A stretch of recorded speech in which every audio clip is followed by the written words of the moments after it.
السلام عليكم ورحمة الله وبركاته. إن الحمد لله نحمده ونستعينه ونستغفره ونعوذ بالله من شرور أنفسنا ومن سيئات أعمالنا. من يهده الله فلا مضل له ومن يضلل فلا هادي له. وأشهد أن لا إله إلا الله وحده لا شريك له وأشهد أن محمدا عبده ورسوله. أما بعد، لقد قال الله تعالى في القرآن العظيم والفرقان المجيد: يا أيها الذين آمنوا اتقوا الله حق تقاته ولا تموتن إلا وأنتم مسلمون. நம்ம இந்த பயானில் இறுதி கடமை ஹஜ் அதை பற்றி கொஞ்ச நேரம் பார்க்கலாம். இஸ்லாமிய ஐம்பெரும் கடமைகளில் ஹஜ் இறுதி கடமையாக இருக்குது. ஹஜ் செய்ய வசதி வாய்ப்பு உள்ளவர்கள் தாமதமின்றி இன்ஷா அல்லாஹ் ஹஜ்ஜை நிறைவேற்றணும். அல்லாஹ் குர்ஆனில் 3வது அத்தியாயத்தில் 97வது வசனத்தில் சொல்கிறான்: அல்லாஹுக்காக ஹஜ் செய்வது சென்று வர சக்தி பெற்ற மனிதர்களுக்கு கடமை.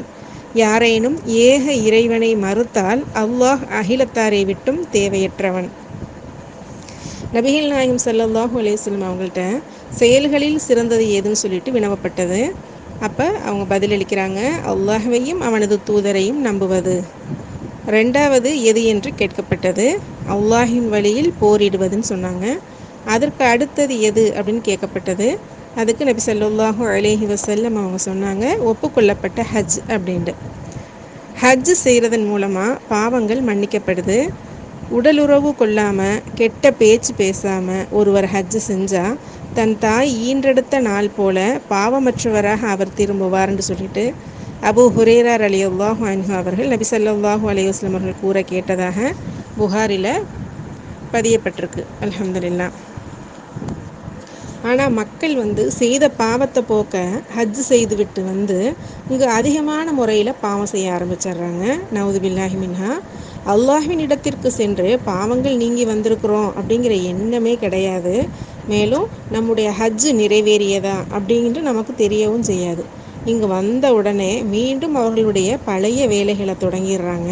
புறம் பேசுகிறது, கோல் சொல்கிறது, பெருமை பேசுகிறது, இன்னும் சண்டை சச்சரவு செய்கிறது அப்படின்னு எதையுமே விட்டு வைக்கிறது கிடையாது.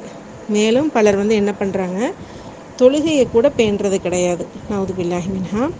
பலரும் பெருமைக்காகவும் பகட்டுக்காகவும் 10 முறை கூட ஹஜ் செய்கிறாங்க. ஹஜ்ஜுடைய கடமை ஒருவருக்கு ஒரு முறை தான் அப்படின்னாலும் அதிகம் செய்வதனால தவறு கிடையாது. ஆனால் அந்த பணத்தை கொண்டு தர்மம் செய்யலாம், மற்றவர்களுக்கு நன்மை செய்யலாம். நபி ஸல்லல்லாஹு அலைஹி வஸல்லம் அவங்க எங்களுக்கு உரை நிகழ்த்தினாங்க அப்படிங்கிற ஹதீஸை அபூ ஹுரைரா ரலியல்லாஹு அன்ஹு அவங்க சொல்கிறாங்க. என்ன உரை நிகழ்த்தினாங்கன்னு சொல்லிட்டு பார்ப்போம்.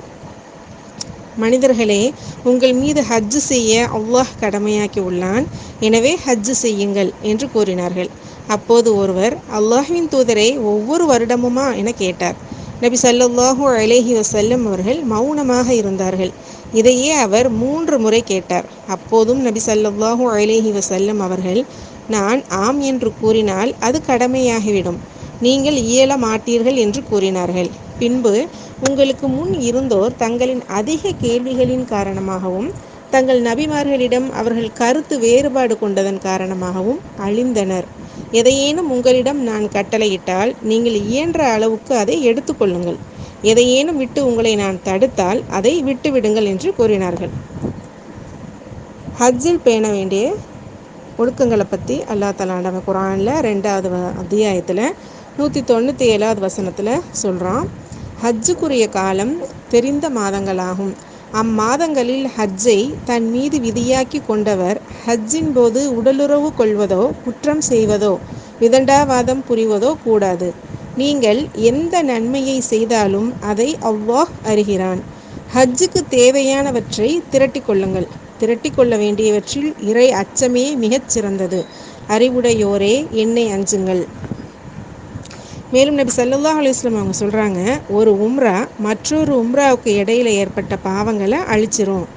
ஒப்புக்கொள்ளப்பட்ட ஹஜ்ஜுக்கு கூலி சொர்க்கத்தை தவிர வேறு கிடையாது அப்படின்னு சொல்லிட்டு நபி ஸல்லல்லாஹு அலைஹி வஸல்லம் அவர்கள் கூறியிருக்காங்க. வயது முதிர்ந்த பெற்றோருக்காக நம்ம ஹஜ்ஜு செய்யலாமா அப்படின்னு சொல்லிட்டு பார்க்கலாம். நாயகம் ஸல்லல்லாஹு அலைஹி வஸல்லம் அவங்கள்ட்ட ஒரு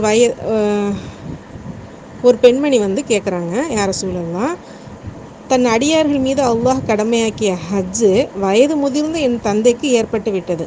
வாகனத்தின் மீது கூட அவரால் அமர இயலாது. அவருக்காக நான் ஹஜ்ஜு செய்யலாமா அப்படின்னு சொல்லிட்டு கேட்குறாங்க. அதுக்கு நபி ஸல்லல்லாஹு அலைஹி வஸல்லம் அவர்களுடைய பதில் என்னவா இருந்துச்சுன்னு பார்த்தா, ஆம், நீங்கள் தாராளமாக செய்யலாம்னு சொன்னாங்க. இது இப்னு அப்பாஸ் ரலியல்லாஹு அன்ஹு அறிவிக்கிறாங்க. புகாரில் பதியப்பட்டிருக்கு. அல்ஹம்துலில்லாஹ். ஹஜ் செய்கிறதன் மூலம் பாவங்கள் மன்னிக்கப்படுது. ஒப்புக்கொள்ளப்பட்ட ஹஜ்ஜுக்கு கூலி அல்லாஹ் சொர்க்கத்தை பரிசளிக்கிறான். இப்படிப்பட்ட கடமையான ஹஜ்ஜை நாம் அனைவருக்கும் அல்லாஹ் நிறைவேற்றி தந்துடுவானாக. ஆமீன். கேட்டதன்படி அமல் செய்யக்கூடிய பாக்கியத்தை அல்லாஹ் நம் அனைவருக்கும் தந்தருள்வானாக. வாஹிர் தஅவானா அனில் ஹம்துலில்லாஹி ரப்பில் ஆலமீன். அஸ்ஸலாமு அலைக்கும் வரஹ்மத்துல்லாஹி வபரகாத்துஹு.